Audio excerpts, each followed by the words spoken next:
আসসালামু আলাইকুম সুপ্রিয় দর্শক শ্রোতা, আবারও চলে আসলাম গোপালগঞ্জের টুঙ্গিপাড়ায় গহরডাঙ্গা চৌরঙ্গি মোড় বাস টার্মিনালের পশ্চিম পাশে কাশবন রেস্তোরাঁয়। তো এখানে আমরা আসলে রান্না দেখবো আজকে, যে মনিরুজ্জামান ভাই যেভাবে গরু গোস্ত রান্না করে থাকেন। তো আমরা একটু চলুন দেখে আসি।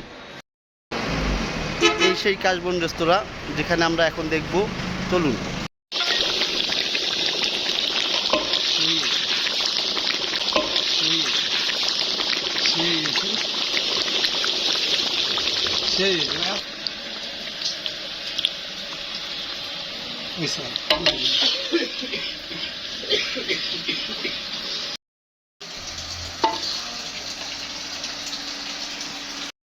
সুপ্রিয় দর্শক শ্রোতা, আপনারা দেখছেন কাশবন রেস্টুরেন্টের গরু গোস্ত রান্না হচ্ছে। আসলে এখানে প্রতিদিন 10 থেকে 15 কেজি গরু গোস্ত চলে।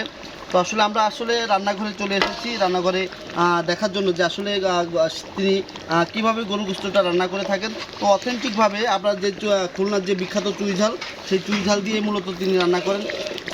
আমরা তার ক্ষেত্রে জেনে নেব তিনি কত করে বিক্রি করেন এবং কীভাবে তার দৈনিক সেল হচ্ছে, এই সম্বন্ধে একটু জানবো। সবাই সঙ্গে থাকবেন, দেখতে থাকুন কাশবন রেস্টুরেন্টের রান্নাকৃত গরু গোস্ত।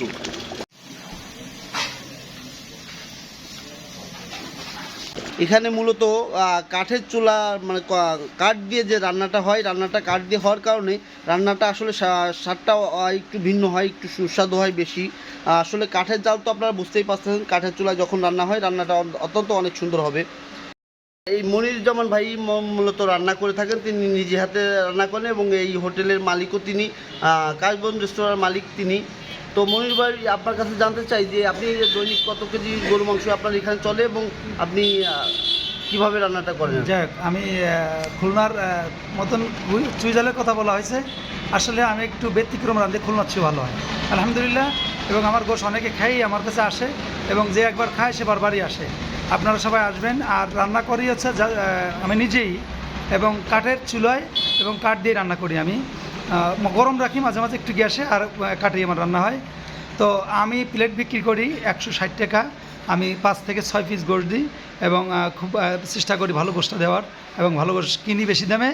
তো আপনারা আসবেন কাশবন রেস্তোরাঁ। এটার ঠিকানা হচ্ছে পাটগাথি গহরডাঙ্গা মোড় চৌরঙ্গি বাস টার্মিনাল, টুঙ্গিপাড়া বাস টার্মিনালে একদম সামনে পশ্চিম পাশে। আপনারা সবাই আসবেন। সকলকে ধন্যবাদ। আসসালামু আলাইকুম রহমতুল্লাহ। জি, ধন্যবাদ আপনাকে।